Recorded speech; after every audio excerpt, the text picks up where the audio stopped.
Without realizing, I stumbled across the movie which introduces the polarizing Art the Clown. Love him or hate him, Art the Clown seemingly kills for no good reason. Or does he? When I sat down to watch All Hallows Eve, it was not what I thought it was going to be. I went into it completely blind. A brother and sister watch TV with their babysitter as they go through the candy that they scored that night. Come to find a VHS tape that's been placed in one of the kids' candy bags. There's a little back and forth as to whether or not they should watch it, which somehow the babysitter just caves and allows it.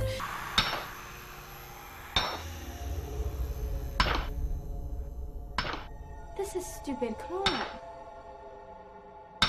on. Excuse me, who said the two of you can come back in here? Let's watch it.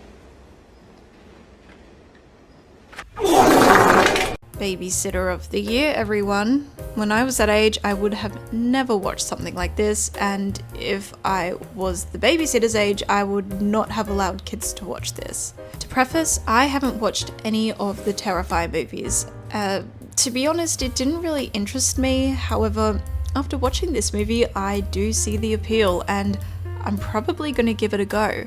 I thought I was walking into another Sinister-esque film, you know, a creepy person or demon marking its territory through found footage before ultimately haunting the watcher. All Hallows Eve was similar, but rather than found footage, it's 3 short films placed into one movie. I was watching this with my friend who said, "This is just annoying me.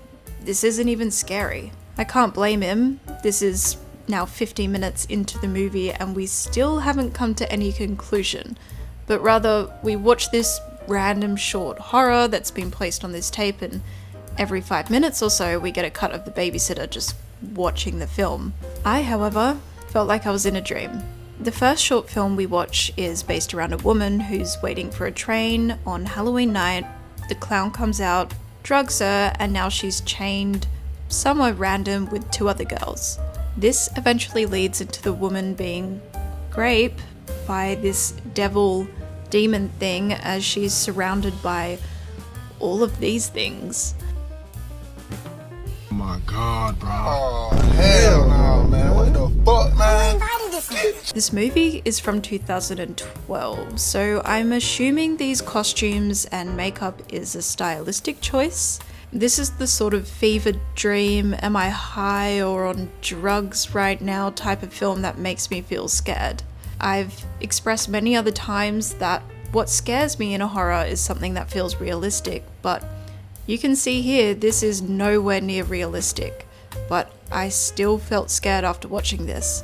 Yes, because the costumes are, well, this, but also because there are so many questions left unanswered. This next one is your typical woman moves into a remote house and is now visited by an alien. But look, the alien is so clearly a person in some awful suit. Is this a stylistic choice, or is this just a sign of the times?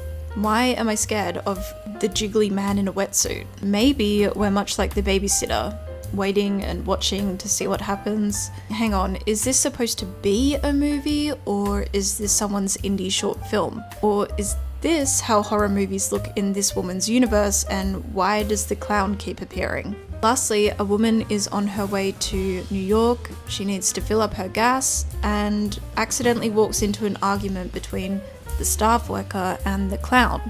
Next, he's filling up her tank and then his head is chopped off. She runs, but no matter what, the clown catches up with her. Despite her fighting him off and driving away at the speed of light, he somehow keeps appearing, even going as far as to digging himself out of dirt into the shed that she's locked herself into. There's simply no escape. So that's it. That's the 3 short films that were on the VHS tape, and the ending is Art the Clown now interacting with the babysitter who was watching it and almost looking like he's going to pop out of the screen. She goes upstairs to find out that the noises and the things she's been seeing throughout the night were in fact real, and the heads of the 2 kids are laying in the bed. He's come to life and she is now the main star of one of his movies. I could imagine a lot of people skipping this movie as it's almost a slow burn, but not really. We're watching what it is we're supposed to be watching, we just didn't know it yet. Okay, so I get it. I understand all the talk about Art the Clown. Not only is the costume genuinely scary, but for right now, we know nothing about him and how he's made all of this happen. Or is this a way for the director and writer to put multiple storylines and aspects of horror that they enjoy into one movie without actually making any sacrifice or carefully crafting what really needs to be shown? If there's not much history or story around Art the Clown, then my critique would be this is an easy way for a movie to not make sense and just play it off as artistic. A seemingly human clown that can bypass the laws of physics just because. Or maybe it's just art. Art is up for interpretation. Good or bad, it's based on opinion.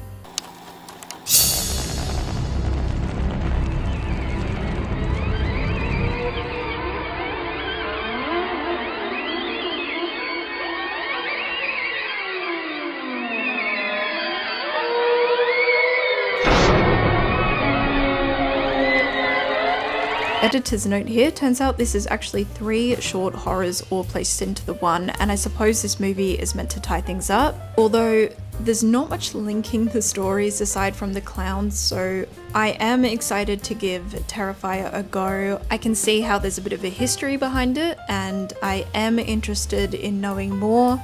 Hopefully a little bit more of a storyline to the clown. And as it is spooky season, which is my favorite, we will most likely be getting a review of all of those movies. So stay tuned and I'll see you in my next one.